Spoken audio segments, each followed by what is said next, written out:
Welcome to Bible Fiber, where we explore the textures and shades of the biblical tapestry. I'm Shalini's president of the Jerusalem Connection, a Christian organization dedicated to sharing the stories of Israel's people, both ancient and modern. I'm also the author of the book Bible Fiber, a 52-week study of the 12 minor prophets available on Amazon.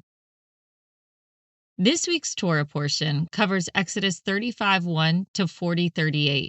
This is our 22nd Torah portion in the annual reading cycle and our final Exodus study. The transition between the instructions for the tabernacle and its actual construction marks one of the most repetitive sequences in the Torah. While Exodus chapters 25 through 31 provide the divine blueprint, chapters 35 through 40 record the execution of that plan. Nearly every detail of the sanctuary, from the gold cherubim to the blue thread of the curtains, appears twice. For a reader moving through the book of Exodus, this repetition can be pretty painful. After the high drama of the golden calf and the cinematic tension of Moses' intercession on the mountain, the narrative momentum seems to grind to a halt. The text descends into a dense technical completion report that mirrors the previous instructions, almost word for word. Scholars have several theories to explain why the Bible includes two versions of such technical text so close together. One theory is that different writer groups composed these sections at different times. In this view, one source focused on the command, while another focused on the fulfillment, and a later editor wove them together. From a literary perspective, the repetition creates a sandwich structure. By placing the story of the golden calf in chapter 32 between the two long descriptions of the tabernacle, the text shows that the great sin did not cancel God's divine plan. The repetition serves as a narrative proof that God's desire to dwell among the people remained unchanged despite their failures. While the two sections appear identical at first glance, there are subtle shifts in the text that reveal a change in the relationship between God and Israel. In the first section, the "you shall make" instructions proceed from the inside out, beginning with the Ark of the Covenant, which is the most holy object, and in the second section, the "they made" account follows a human construction logic, building the outer structure and curtains before moving to the furniture. The shift highlights the transition from a solitary divine vision on a mountain to a communal project in the camp. And the text emphasizes that everyone whose heart was stirred brought offerings, proving that the tabernacle was not just God's idea, but a reality built by human hands. The meticulous accounting confirms that the people were fully restored to obedience after the incident with the golden calf. The repetitive literary style also accords with architectural records found in the ancient Near East, particularly in Egypt. In several Egyptian building inscriptions, a pharaoh receives specific instructions or a vision for a temple, and the text later repeats those exact specifications to confirm the project was finished. For example, the building accounts of Thutmose III and Ramses II often employ this mirrored structure. By using the command and fulfillment format, the author of Exodus demonstrates that the construction of the tabernacle was a legitimate, official, and sacred act of statecraft. The repetition is a legal testimony that the earthly structure matches the heavenly pattern in every detail. Before the people gathered to hold a collection of precious materials and commission artisans, Moses reminded them of the commandment to observe a Sabbath rest. Chapter 35 begins, "Moses assembled the whole Israeli community and said to them, 'These are the things the Lord has commanded you to do. For 6 days work is to be done, but the seventh day shall be your holy day, a day of Sabbath rest to the Lord. Whoever does any work on it is to be put to death.'" It may strike the reader as a bit odd that Moses expounded on the Sabbath right before he launched into a litany of work orders for the whole community. As they built their house of worship, he established the moral code and divine calendar that would guide the upstart nation. In practical terms, the institution of Shabbat outlasted the Tent of Meeting or the future temples. As the early Zionist writer Ahad Ha'am famously said, "More than the Jews have kept the Sabbath has kept the Jews."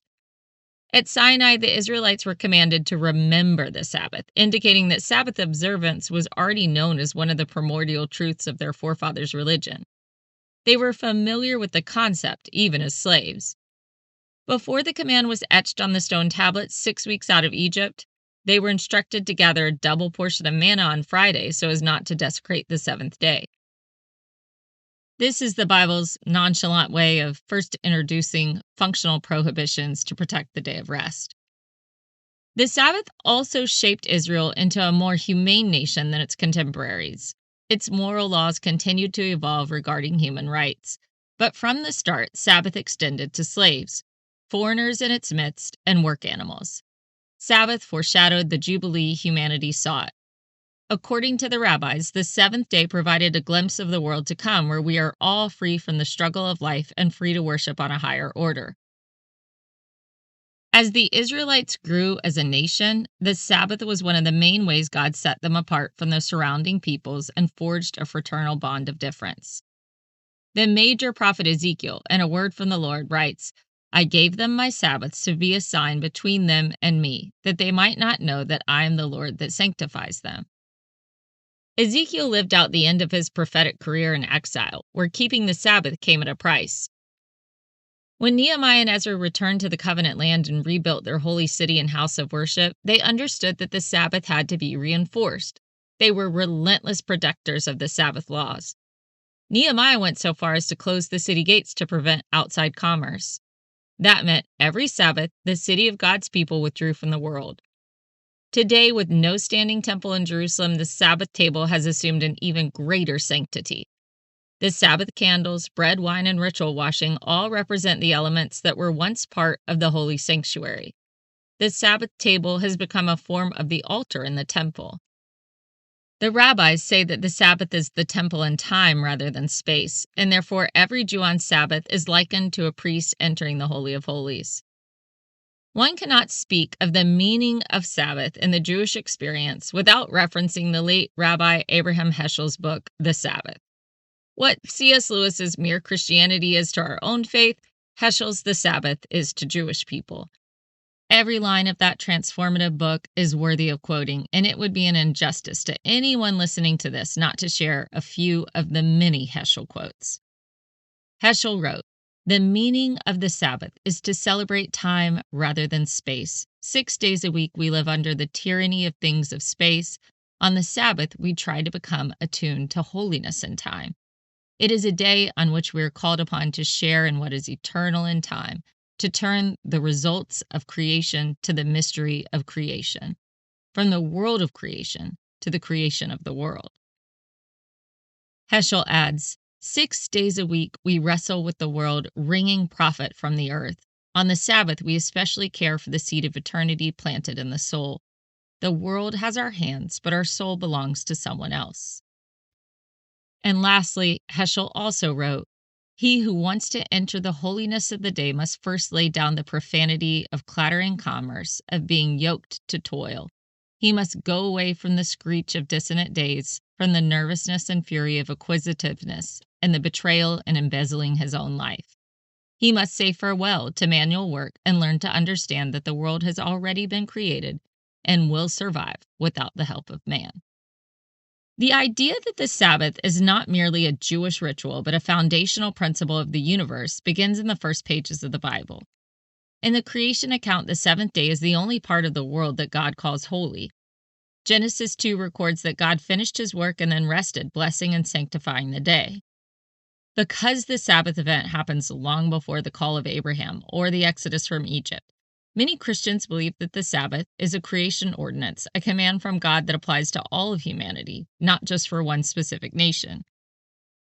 Jesus' own words in the Gospel of Mark support this view. He tells the Pharisees, "The Sabbath was made for man, and not man for the Sabbath." By using the Greek word for man, anthropos, he suggests that the day of rest was designed for the benefit of the entire human race. The question of whether Christians should observe the seventh-day Sabbath has been a point of debate since the first century. The early church was composed primarily of Jewish believers who continued to keep the Sabbath while also meeting on the first day of the week to celebrate the resurrection of Jesus. Over time, as more Gentiles joined the faith, the focus shifted almost entirely to Sunday, which was called the Lord's Day. The writings of the Apostle Paul reflect this transition. In his letter to the Colossians, he argues that the Sabbath was a shadow of things to come, while the substance belongs to Christ. Therefore, do not let anyone condemn you in matters of food and drink or of observing festivals, new moons, or Sabbaths. These are only a shadow of what is to come, but the substance belongs to Christ. For many Christians, this means that the legal requirements of the Sabbath, the specific prohibitions against work, were fulfilled in Jesus, and they believe that Christ provides a spiritual rest that believers enter every day. Even if a Christian does not feel legally bound by the law, many find that the creation principle of the Sabbath is essential for human flourishing.